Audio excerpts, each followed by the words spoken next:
what Peter was saying over there, are there any things that really stand out? You see a lot of entrepreneurs. Are there any that really stand out as you can see, whether it's a personality thing, whether it's the way they apply for things that you really go, here's a great opportunity, or here's somebody who's going to make it, or any that possibly are the other way, where, they're clear warning signs that, they might not be the right person, even if their idea is great. Could you give us some information just from all of your experience in terms of what stands out for you? I would classify the entrepreneurs who have the greatest propensity to succeed having the following attributes. They're incredibly self-confident. They are incredibly tenacious. They're passionate. They're committed. They're dedicated. They're risk takers. They have self-belief. Those are the attributes of the people that have the highest propensity to succeed. I'm not saying they necessarily will, but they're attributes that really matter. Equally, I would say very good communication skills. You have to have very, very good communication skills because you're trying to influence a lot of people along that journey. Team members to join you on this crazy journey. Investors to believe in you when you're selling a vision. Customers who are willing to adopt your product even though no one else in the country has adopted it.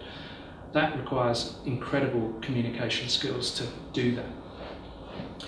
The skills that I find in entrepreneurs that turn me off are poor communication skills, ill-defined business objectives and goals, failing to meet milestones, whether it's arriving on time for meetings, as simple as that. If someone's 2 minutes late for a meeting with me, it causes me concern because they're not respecting my time. So you really have to be timely. And the other thing is that they may not have had other successes before. I do look for a track record. I think track record matters. So I'm looking for some sort of track record that gives me clues that this person is on a journey towards success. I hope that helped. That was good. Maybe it's a difficult one to ask. Are there any business models that have stood out as different, that are going places, that, look as if they'd be great opportunities, whereas maybe there are other business models that are a thing of the past? My investment criteria is this, and I have no problem sharing it with everybody. The first thing is I focused on web-based software, web, mobile, cloud, SaaS, enterprise software. I do that for a number of reasons. The first thing is they're low cost to develop. You can get a prototype of the product in the market within 90 days. You can validate whether there is a market for that product very quickly with very low expenditure and time. I like that. The second attribute is that you can course correct. So if your original thesis for a market validation fails, you can take that software and you can repurpose it and you can redirect it at another market or another type of business. You don't lose all of your investment. I'm looking for a fast path to cash flow positive. I'm looking for you to get through that valley of death as fast as you can.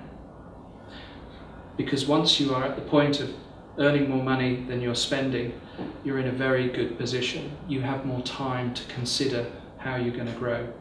When you're spending more money than you're earning, you have very limited time. You know when the money's going to run out, and when the money runs out, the party stops.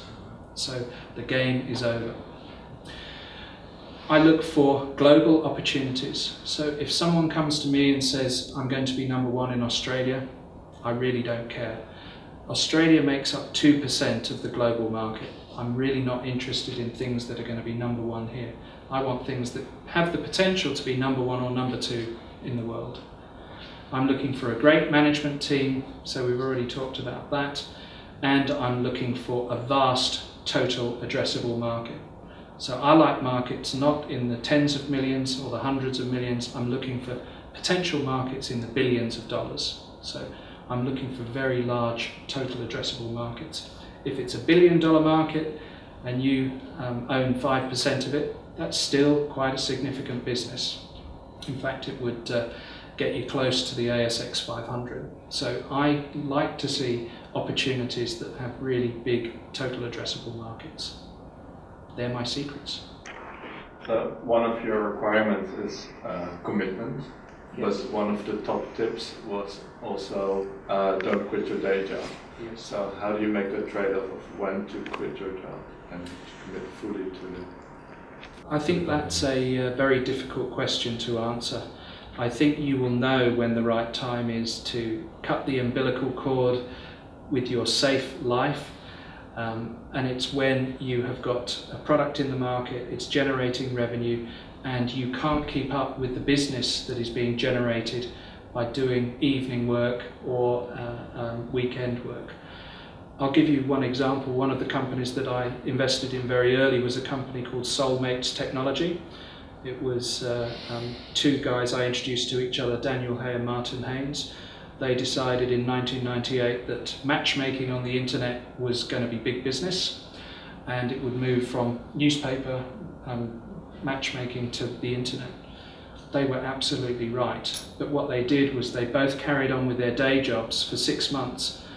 Daniel was working for Morgan & Banks, Martin was working for Platinum Technology, and in Sydney they worked from 9 to 5 every day. At 5 o'clock they would go to their other office and they would work until 2 o'clock, 3 o'clock in the morning, and they did that for 6 months, and at the end of that 6 months that business was doing so well they both quit their jobs and dedicated their time to it. So I think that they were smart in terms of de-risking their commitment, but when they realised that this was really something that had great potential, they severed their former life and dedicated themselves to their future, and it was a great success.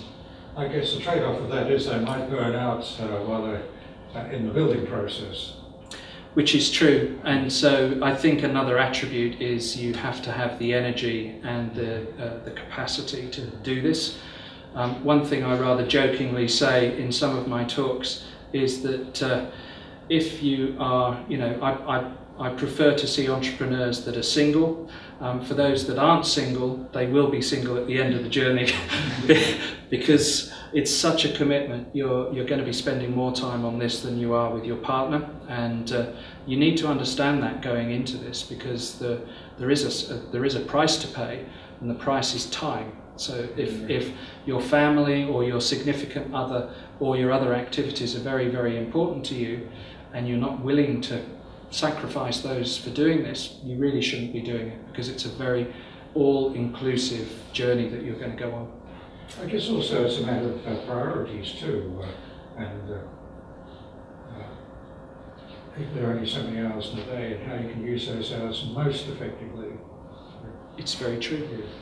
But again, if this is your destiny, I like the word destiny. Some people get scared by the word destiny, but I like entrepreneurs who say this is my destiny, because you know that nothing is going to get in their way. And so some people get a bit scared by that, but I like it when entrepreneurs say this is my destiny, nothing's going to stop me.